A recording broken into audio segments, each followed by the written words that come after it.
as follows. A maximum of 3 hours and 30 minutes, with not more than 30 minutes for the mover in moving and 10 minutes in replying, a maximum of 30 minutes for the chairperson of the relevant committee, and a maximum of 10 minutes for any other member speaking, except the leader of the majority party and leader of the minority party, who shall be limited to a maximum of 15 minutes each.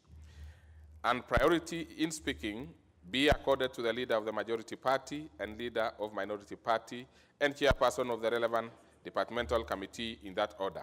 Will as many as of that opinion say aye? Aye. Many as of our contrary opinion say nay? The ayes have it. Order number 11, procedural motion, limitation of debate on motions. Again, Thank you, Mr. Speaker, sir. I rise to move that notwithstanding the provisions of Standing Order number 97-4, this House orders that each speech in a debate on any motion, including a special motion, be limited in the following manner. A maximum of 3 hours with not more than 20 minutes for the mover and 10 minutes for each member speaking, except the leader of majority party and the leader of minority party, who shall be limited to a maximum of 15 minutes each, and that 10 minutes before the expiry of the time. The mover shall be called upon in reply, and the priority in speaking be accorded to the leader of the majority party and the leader of minority party and the chairperson of the relevant departmental committee in that order. Mr. Speaker, just like the previous procedural motions, this one is the one that will be touching on motions. And motions include the adjournment motions that members always request the House to give them an opportunity. And I think the guidelines are clear, Mr. Speaker. Without really wasting a lot of time, I want to request Honorable Kikano Moturi to second. That's a very senior member. Honorable Kigano, let's hear you. I rise to second this very important procedural motion. I want to assure you, Mr. Speaker, on this side of the House, particularly on my own behalf, that we offer also felicitations for the Ash Wednesday and Valentine. We share what Honorable Dr. Wamalwa said, and since he confesses to be a Christian, and every Christian is called to be a priest on his own light. So we expect Dr. Wamalwa to preach peace, reconciliation, and the non-contention all the time to leader of minority and his side of the House, particularly at this time, the 40 days of Ash. Preach this to the heads of the coalition on your side. Thank you very much. You did not second. Now you see. Second. I raised to second. I'd already, you gave me permission to rise and second, which yes, I have done, Mr. Speaker. That is better. That is now better. I understand. I second the procedural motion on motions. Yes, you see, Honorable Kigano, you surely you are a seasoned human being. Now, at that age, you must never forget. Of course, I know you could easily have been carried away from with the issues of love in the air, and of course the reconciliation and the, that's why. But you have seconded. So I'll proceed to propose a question, which is that notwithstanding the provisions of Standing Order 97-4, this House orders that each speech in a debate on any motion, including a special motion, be limited in the following manner. Maximum of 3 hours, with not more than 20 minutes for the mover and 10 minutes each for each other member speaking, except the leader of the majority party and the leader of the minority party, who shall be limited to a maximum of 15 minutes each. And 10 minutes before the expiry of time, the mover shall be called upon to reply. And that priority in speaking be accorded to the leader of the majority party and leader of the minority party and chairperson of the relevant committee in that order.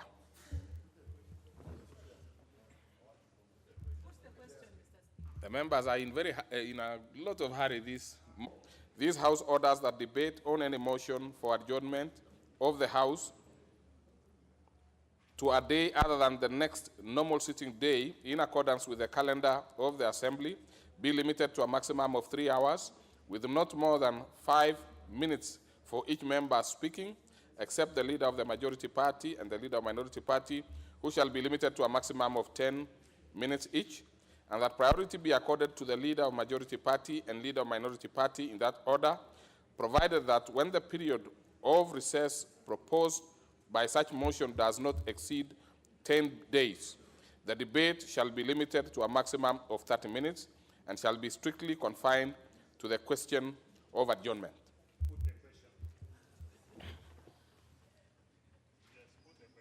I see, Honorable Ntoimaga, what is it you had placed your card for quite some time on the intervention slot. Thank you so much, Mr. Speaker. First of all, I want to wish you a Happy New Year and all the members who are here. Mr. Speaker. But Honorable Ntoimaga, that cannot be correct because we have met many times. But proceed anyway. But not in the chamber. This is the first time you are giving me an opportunity to talk here. So that's why I want to express that happiness. Mr. Speaker, I want to say that I don't subscribe to Valentine, but I'm a staunch Catholic.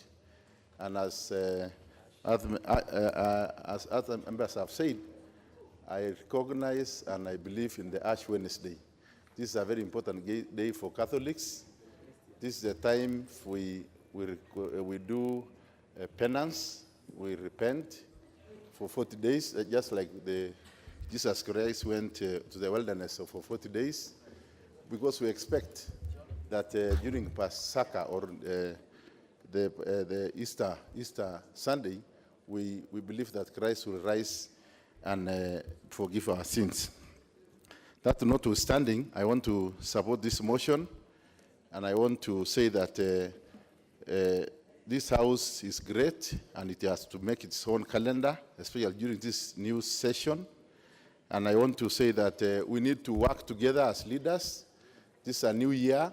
Even though we have different opinions, Mr. Speaker, we want to reach out to our friends that elections are over, campaigns are over. We want to work hard now to ensure that we fulfill our pledges for this particular year, to fulfill what we promised Kenyans when we went out to campaign. Lastly, Mr. Speaker, I'm really so much worried about the state of security in Samburu North and Samburu County and Marakwet and Isiolo. I want us to, especially as a chairman of a pastoral parliamentary group, I want us leaders to work together and ensure that peace prevail, especially this particular time when we have drought. Anytime there's drought, there's competition for resources, pasture and water. So I want to appeal to our members in the pastoral parliamentary group to ensure that we don't fight, we ensure that we work together, because no particular leader in any area, even in northern Kenya, can tell his people to go and fight, to go and raid. But we want to work together to ensure that we pacify this tension in areas that are affected by cattle rustling. Thank you so much. I support. Very well. Now, just to balance the House, probably I'd give one word to Honorable Adagala, member for Vihiga, if she's interested in this particular one. And if not, I probably would you be interested? If you are not, then I would give to Honorable Ochieng Awur if she wants to speak briefly to this one. Are you interested, Honorable Member for Vihiga?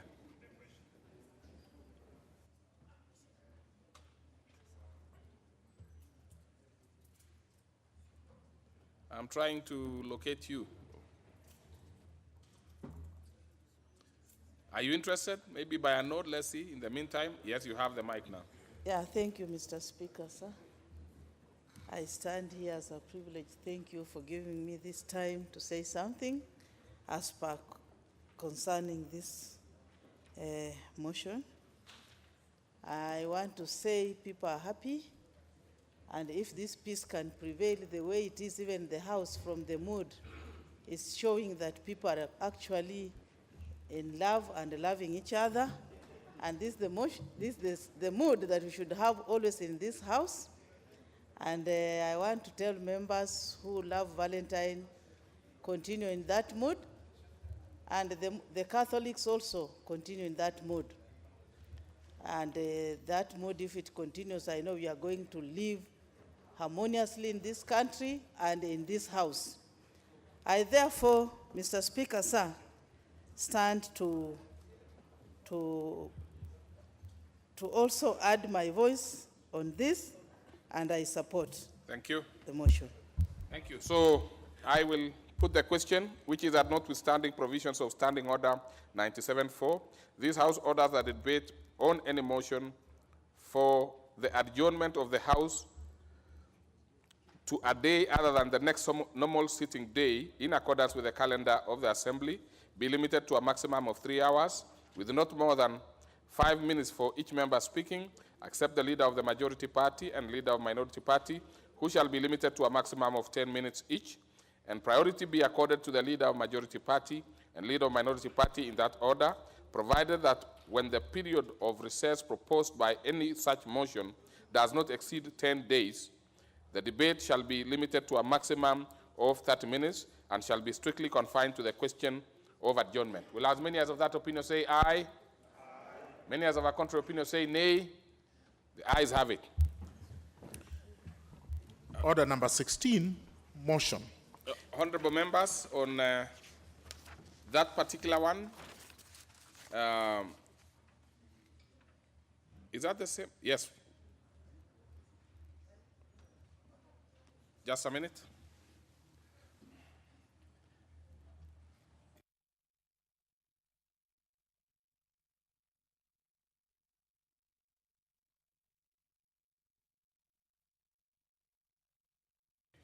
Proceed, Honorable Whip.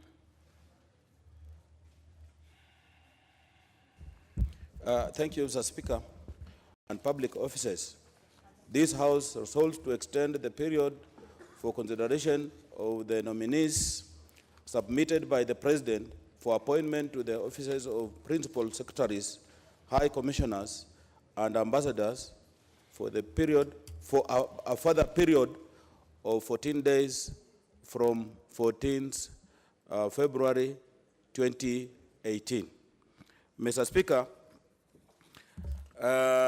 this motion is very important to us because today is actually 14th, and the date for consideration is actually meant to be expiring today if we don't extend this period.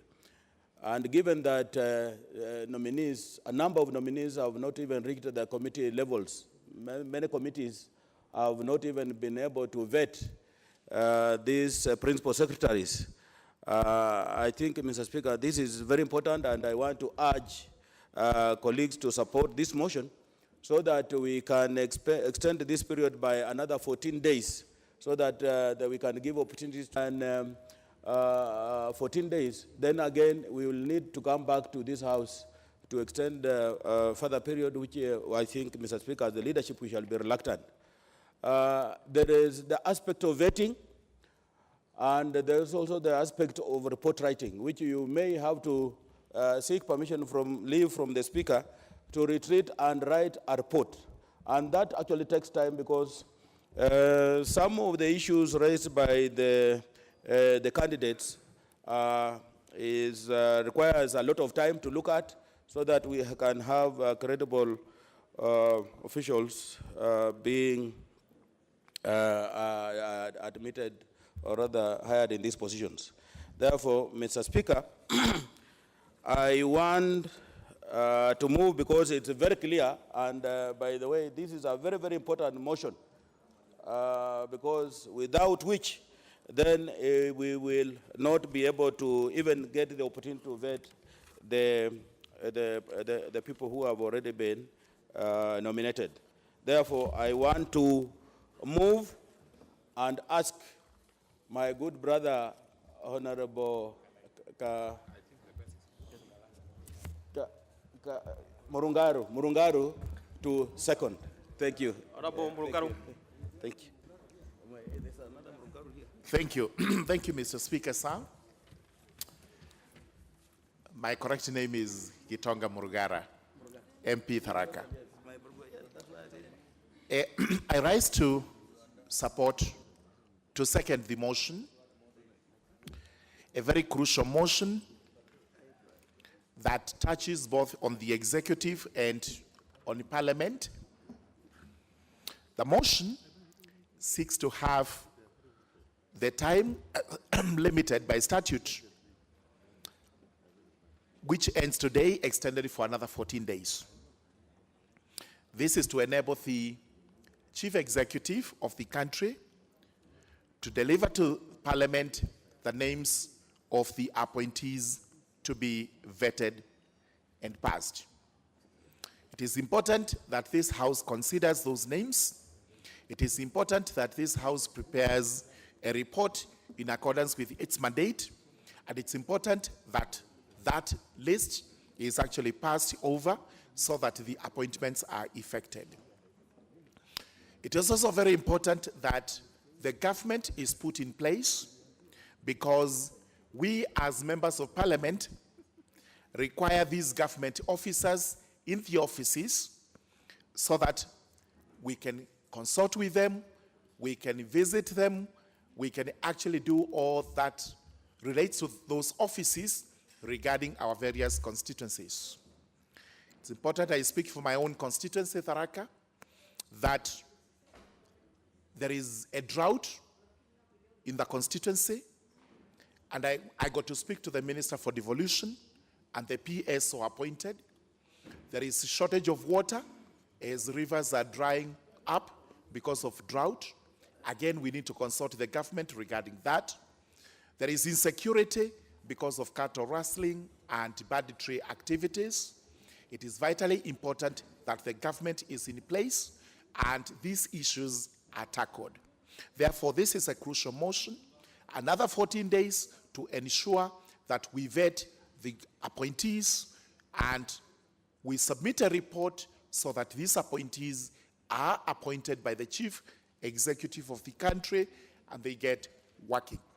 I therefore second this motion.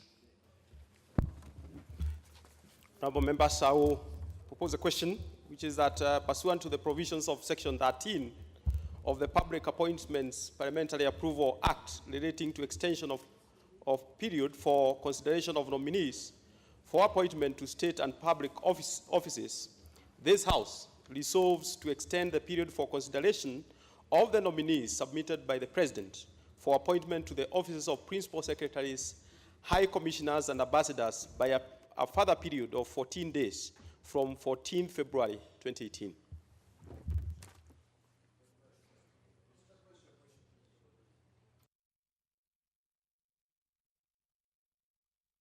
Is that the mood of the House? Very well. Well, let me give one member, Honorable, is that Honorable Ojiambo? Must be. Honorable Atandi. Yes, you have an intervention, please. Thank you, Mr. Speaker. I wanted to make a point on this item, and because you know that as a coalition we are not participating in the vetting exercise, so the so-called vetting exercise of state officers. But Mr. Speaker, I rise to oppose this motion because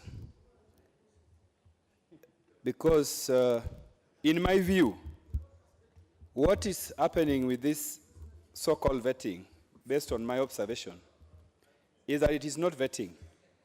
It is basically validating orders from above. and therefore, it is therefore rubber stamping. Therefore, in my view, we really do not need to waste time over matters which members of Jubilee are aware. They have been given express orders. Order, member. You know, you can't raise your hand. You must really put your intervention. You're raising your hand, the speaker will not see you. But what is your point of order, the one who is speaking? Mr. Speaker, what is happening is that this list, these are express orders from above, for which Jubilee side are aware. They are merely wasting time. Otherwise, it is not vetting, it is rubber stamping, and this House must not be taken around over matters which really have no meaning. Therefore, Mr. Speaker, Jubilee could proceed and pass these names in a minute. And they don't need to come and bring us a motion here to waste our time, Mr. Speaker. Therefore, my point is that we really do not need these suckers in this House, Mr. Speaker. Let Jubilee go to their corridors and pass these names, because really, this is not vetting, Mr. Speaker. If Mr. Speaker, you saw, what happened. Order, what is, order members. What is your point of order, Honorable Kabianga? Because what is your point of order, Speaker, will I have my time? Order members. Order, member. What is your point of order, Honorable Muruidania? What's your point of order? Mr. Speaker, the member, first of all, he has said they have nothing to do with the nominations as the list presented. Up to that point, Mr. Speaker, it's my understanding that then you tell him to sit down, because now he has seized this opportunity to issue a statement. And this is not what we are debating. So, Mr. Chairman, Mr. Speaker, it is not in order that you allow the member to continue insulting the other, saying this is their business, bringing the word suckers. We are not in the business of suckers in this parliament and the corridors. So, Mr. Speaker, I think first I'll ask my good friend to withdraw the word suckers, corridors. This is not part of the business, and that's not why we are here. Thank you. Yeah, and actually it's out of order. Honorable Muruidania, you may not really say categorically he's out of order. It is the role of the speaker to do that. But I think the motion is very clear. The motion is very clear. Shall we restrict ourselves to the boundaries of this motion? Yes, Speaker. So that we have two other members contributing. Mr. Speaker, I had not finished. Shall you finish? Yeah, Mr. Speaker, my point is this, that the Jubilee side do not need time for this kind of motion. And what they need to do, Mr. Speaker, is that they go to their PG and pass these ministers, state officers, and then they can be appointed by their president. I think that's my point of view, Mr. Speaker. And we do not need an extension of time, because it is a waste of parliamentary business time. If we are going to extend this exercise for another 2 weeks, in my view, it is not necessary. Thank you. Mr. Speaker, thank you for giving me this opportunity. First and foremost, I stand to some things that benefits NASA. They need our assistance. And when it concerns issues that they see it not benefit them, they walk out. When we were electing the speaker, they walked out. When we were trying to pass a motion, they walked out. Will you keep on walking every time you walk out, you walk out, you walk out? Is that the business you have been sent to do here in this parliament? Walking out for everything. I think, Honorable Speaker, when we came here as members of parliament in this house, we respect each other. We don't want to bother what business happens outside this house. Whether you make noise, whether you whistle filimbis, whether you do what, it is nothing to us. When we come here, we respect our colleagues.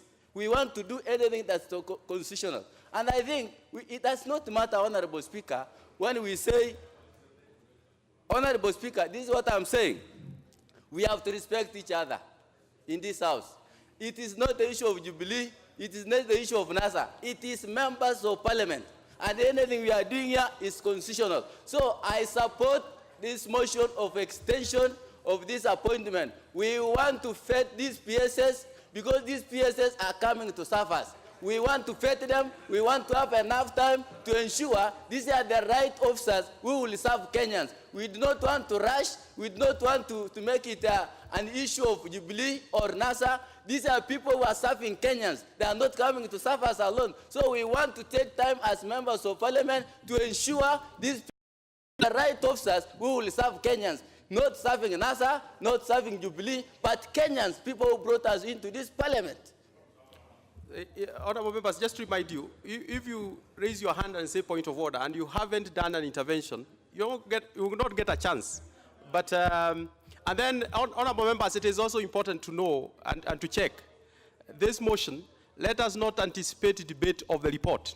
This is just a procedure, it's just a motion, it's not the report, so that we don't anticipate debate. Honorable Obo Mohammed.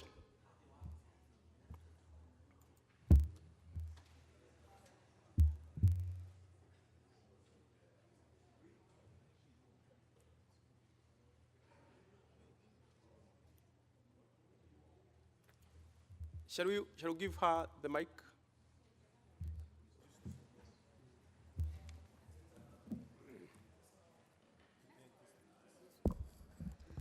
Asante Bwana Spika.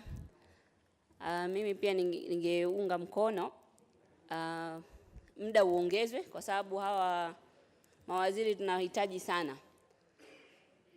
Kuna kazi nyingi ziko baada wakiingia tunatarajia watakufanya haraka kuzikamilisha.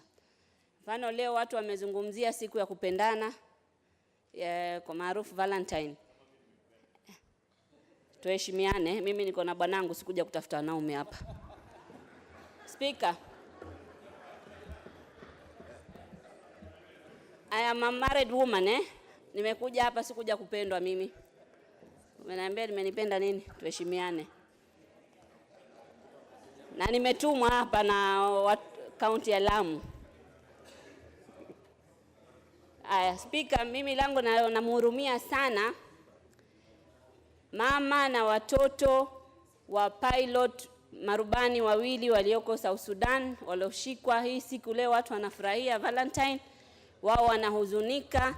Ningependa muda uongezwe, waziri wa foreign affairs na wengine wafatilizie, waharakishe wale pilot au warubani wawili walioshikwa kule na rebels, sijui Kiswahili rebel nini. Baada ndege kuanguka waasi baada ndege kuanguka Akobo, pilot hao wamechukuliwa, wamewekwa zaidi ya mwezi mmoja pale. Na hurumia sana bibi yake Sahiz, na hawana habari lini wataachiliwa. Ingine pia ningependa kuwaeleza na hao waziri waharakishe, kwa sababu Lamu watu wakisherekea mambo mengine. Nimesikia barabara kule inasherekewa, mwenzangu amesema Lamu saa hii leo ni Valentine, watu wana huzuni. Mji wa Kizingitini, Mbajumali, Chundwa na miji mengine wameambiwa nyumba zao zitavunjwa, lakini hawakupewa notice na hawana raha. Sahi kwetu Lamu ni especially Lamu East, kuna watu wana huzuni sana. Tataka hao mawaziri waingie waangalie tatizo. Tataka maendeleo, barabara inataka kujengwa, lakini hiyo barabara ndio iliyofuata manyumba. Kulikuwa hakuna ramani ya barabara hapo, so haki za wale ambao wataathirika wazifatilize. Asanteni, shukran. Yes, member for Uriri, Honorable Nyamita. Thank you, Mr. Speaker. I wanted to contribute to this motion. I just wanted to say that while we are aware it is procedural, like my colleague has said, that in compliance with the Constitution, the members have to vet these appointees through the committees. but it is also abundantly clear that this vetting exercise is a continuation of the coronation exercise that we have been seeing just recently, and we will not be surprised without anticipating debate on the report that was tabled yesterday. It is already in the papers as of the day before yesterday that the very report that was tabled here, whose contents we don't know, but we know from the papers, that the appointees to the cabinet all were passed. How, including the ones that have actually been nominated. I just wanted to urge my colleagues that this Honorable House might lose meaning. We know very well we are not participating in the vetting exercise, or rather the coronation exercise, Mr. Speaker. But you will remember we have seen people who have not gone to school, class 7 dropouts. So in as much as, yes, they will extend this period, but we are just saying, why do they want to take extra time when they are not going to add any value in the exercise?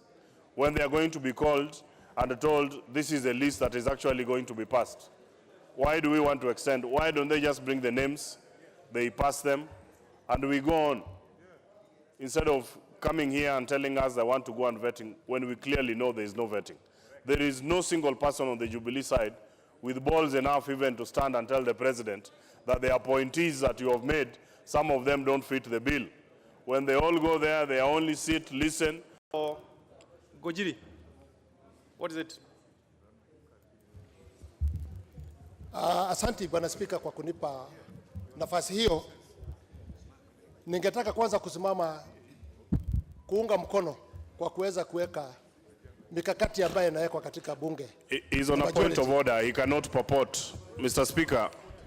Wewe kaa chini, sit down. No, he's on a point of order. He cannot be supporting. Order members. Honorable Gojiri, you stood on a point of order. Yes, so, yeah. I'm saying, Bwana Speaker, ningetaka kusema mambo ambaye iko mbele yetu ni ya kuzungumzia mikakati ambaye tunahitaji kupitisha. Na mimi naona wapinzani wetu wanataka kulete ile siasa ya mazishi. Hatuko kwa mazishi hapa, tuko kwa standing orders ambaye tunafuata utaratibu wa bunge hili. Kwa hivyo ningewaomba siasa ya nje tuache, tufuate mikakati ambaye imewekwa katika bunge. Hiyo ndio ingetaka Bwana Spika waweze kuelewa. Tuko hapa kwa mikakati ile imewekwa na bunge. Hapa sio mambo ya mazishi, tuweze kuweza siasa hapa kwa wakati huu. Asante Bwana Spika. Order members, please. I hadn't finished. Is that the mood of the House? Let him finish. And then I'll put the question. Thank you, Mr. Speaker. First, I find the language of my very colleague talking about funerals on this House, but I'm glad he switched to the language he understands best, so we can know why he could not proceed in the Queen's language. It's an indication. But without losing the point, Mr. Speaker. Order. Without order losing member. My point. Order. Can you assume your seat, please? Order. Order members. Order. You know, order member. Honorable member, can you assume your seat, please? You know, this motion is very clear. If you remember yesterday, the Speaker was very clear that this is the first week. We will not, and it cannot be allowed for us to have circus around the House. It's a House of order. We must restrict ourselves to the debate of the House, both sides, the debate and the boundaries of the motion. I get the sense that the House, the mood is that I put the question on this particular matter. Order members.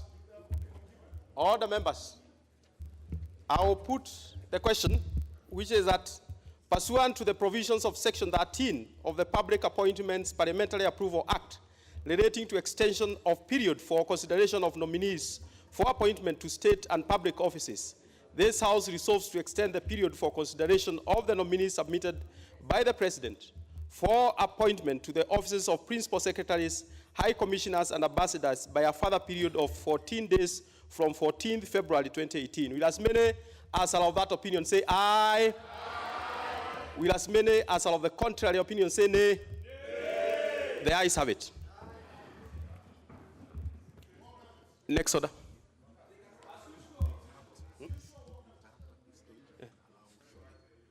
Okay. Members, I am informed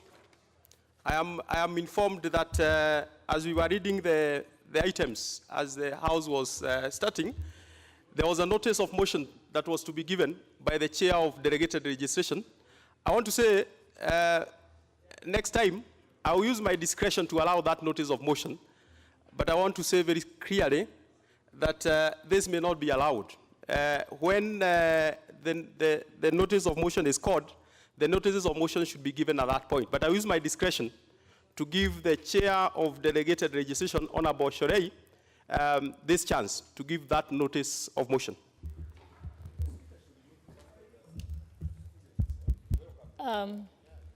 Mr. Speaker, sir, I first must thank you for giving me the opportunity to be able to move this motion. I do realize that the order paper that I did receive at 7:30 this morning from the table office indicated that it was going to be at 2:30. But in future, I will not take it seriously when it says 2:30. So, Mr. Speaker, sir, I beg to move that this House grants the Committee on Delegated Legislation an extension of time to consider the regulations pending before it. Gladys Shorei, you are giving the notice Yes. of motion. Yes, I'm giving the notice. Yes. So, Mr. Speaker, I beg to move, I need to give the notice that in furtherance to the provisions of the Standing Order 2010, 3, relating to the mandate of the Committee on Delegated Legislation, and notwithstanding the provisions of Section 15 and 2 of the Statutory Instruments Act 2013, relating to the period of consideration for statutory instruments by the committee, this House resolves to extend the period for consideration of the following 29 statutory instruments submitted to the House between September 25th, 2017 and December 13th, 2017, when the Committee on Delegated Legislation had not been constituted, by a further period of 90 days from the 14th of February 2018, that is today. The instruments are as follows, Mr. Speaker. I request to read them. The Competition Tribunal Procedure Rules of 2017. 2, the Kenya Defence Forces Commissioning of Officers Regulations 2017. The Kenya Defence Forces Active Service Punishment Regulations 2017. 4, the Kenya Defence Forces Internal Grievance Mechanisms Regulations 2017. The Kenya Defence Forces Retired Officers and Service Members Regulations 2017, the Kenya Defence Forces Constabulary Regulations 2017, the Kenya Defence Forces Missing Persons Regulations 2017, the Kenya Defence Forces Board of Inquiry Regulations 2017, the Kenya Defence Forces General Regulations 2017, the Kenya Defence Forces Execution of Sentence of Death Regulations 2017. 11, the Kenya Defence Forces Imprisonment Regulations 2017. The Kenya Defence Forces Pensions and Gratuities Regulations 2017. The Kenya Defence Forces Rules of Procedure Regulations 2017. The Capital Markets Authority Online Foreign Exchange Regulations 2017. The Civil Aviation Remote Piloted Aircraft Systems Regulations 2017, the Land Extension and Renewal of Leases Rules 2017, the Land Conversion of Land Rules 2017, the Land Assessment of Just Compensation Rules 2017, the Land Allocation of Public Land Regulation 2017, the Land Registration Units Order of 2017, the Land Registration Regulations 2017, the Community Land Regulations 2017, I beg your pardon, and the and the Wildlife Conservation Management and Implementation Regulations of 2017, the Wildlife Conservation Management and Protection of Endangered and Threatened Ecosystems, Habitats and Species, Regulations 2017 also, and the Wildlife Conservation Management, Joint Management and Protection of Water Towers, Regulations 2017, the Wildlife Conservation Management Compensation Regulations 2017, and lastly, the Wildlife Conservation Management Government Trophies Regulations 2017. Thank you, Mr. Speaker. Mr. Speaker, in moving the motion, I wish to state that there were three premises for the proposed structure of this calendar. One of the premises, Mr. Speaker, it's the budget process, including review of the budget policy statement, budget estimates, division of revenue bill, and the county allocation of revenue bill, of which need to be done by April 30th, Mr. Speaker. The other premise, Mr. Speaker, is the presentation of the budget highlights and passage of the finance-related bills. The third and last, Mr. Speaker, is the most important reason is the need for the members to interact with their families and constituents during the recess periods. As honorable members will observe, the sittings for the session are divided into three parts, each interspersed with the recess periods. The dates stipulated have been structured around various activities in the year. The mini breaks scheduled, those with the young families, scheduled for 10 days in each part of the session will allow members, especially those with young families, to spend time with their families during school holidays. The members will also be able to spend time with their constituencies, Mr. Speaker. Mr. Speaker, the longer recess periods comprising of 25 days and above will allow members to spend more time in their various constituencies, committees scrutinizing the various bills or financial documents so as to adhere to the different constitutional and statutory deadlines. For instance, during the first long break from May 4th to June 4th, 2018, the members through the departmental committees will be able to exhaustively scrutinize the budget estimates for the upcoming financial year. They will be laid by April 30th, 2018. The House will resume in the early June to allow the Cabinet Secretary to present the budget highlights to the Assembly. This will ensure adequate time for the document to be tabled and presented in conjunction with the finance ministers in the other East African states, a process that will occur between June 10th and June 15th this year of 2018. The second part of the session will involve the passage of the appropriation bill or the vote on account for 26 June 2018. As such, the breaks in between will allow committees to thoroughly review the bills before debate and conclusion of the bills. The third part of the session will be dedicated to the finalizing the remainder of the bills presented during the year, giving priority to those began in the first session pursuant to provisions of Standing Order number 141-2B. Mr. Speaker, according to the Standing Order 27-1, the last day of the session is scheduled for the first Thursday of December, as shown in the calendar. This is already shaping up to be a busy year, and given the heavy workload ahead of us, we are scheduled to have a total of 132 days in this session. I wish to thank the members for their contribution so far to the business of the House and encourage them to continue participating in debate on the floor and in their various committees in fulfillment of their constitutional mandate. And just remind them that this is actually their calendar.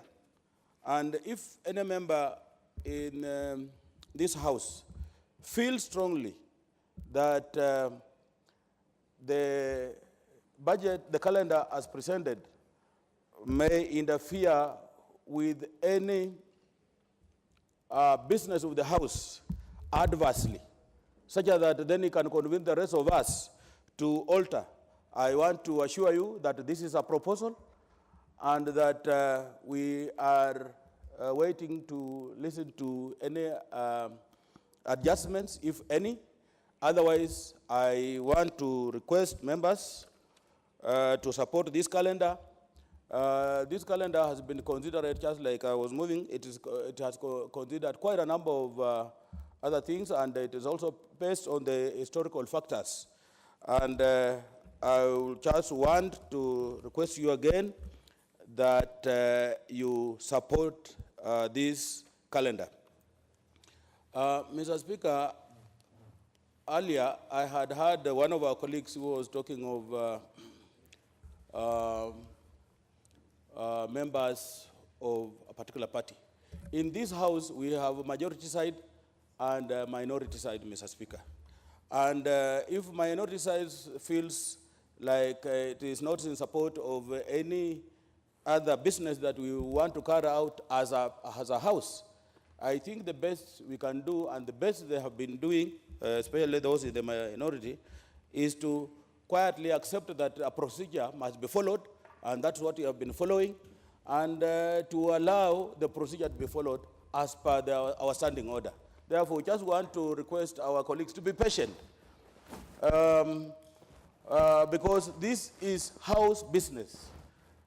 Including the vetting is House business. And we just want to request that our colleagues, if there is any issue about vetting, let them address it at the committee level, because this vetting now we will do it at the committee level, and we want to urge members that if they have an issue, to address it at that level. Otherwise, Mr. Speaker, I want to move and request my brother, the MP for Mwea, where we usually get very quality rice, to second. Thank you, Mr. Speaker. Member for Mwea. Please. Should give him the mic.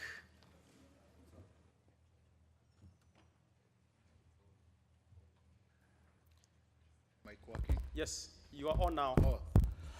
Thank you, Mr. Speaker, and thank you again, our able Chief Whip, for moving this, for preparing this calendar. Mr. Speaker, before I continue to second this calendar, I would like to welcome our children from Garo Girls, from the mighty county of Kirinyaga, and also to extend a Valentine and Ash Day to the people of the great people of Mwea, who feed this country with the best rice in Africa. Mr. Speaker, by having a calendar, we will be prepared for the House business stand for, and then immediately left, Mr. Speaker. We should not even be allowing some of these people to talk, because they talk, confuse us, then they leave us, and hope that they have already gained their mileage out there. I will be elected on the premise of what I'll do for the people of Mwea. Some people will be elected on how much noise they make in this House, how much they appear on the TV. I am different, Mr. Speaker, and we must strike a balance between people who want to confuse me and people who want to pursue agendas that will help my people of Mwea to live a better life. Mr. Speaker, with those few remarks, I wish to second and support this calendar. Thank you.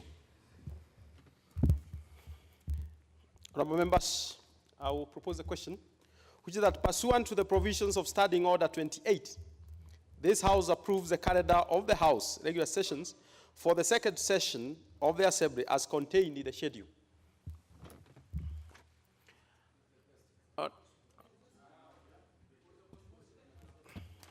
Is that the mood of the House? Okay. Shall I, other members, shall I put the question? Will as many as are of that opinion say aye? Will as many as are of the contrary opinion say nay? Nay. The ayes have it.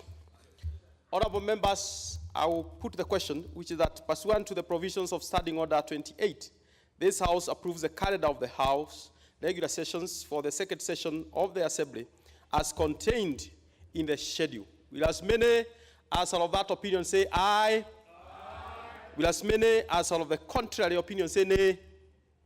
The ayes have it. Clerk.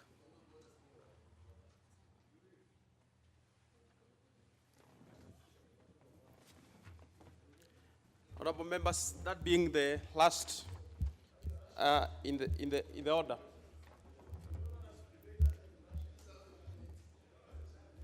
Honorable members, this time being 11:25 a.m., this House starts adjourned till Wednesday, 14th February 2018 at 2:30 p.m.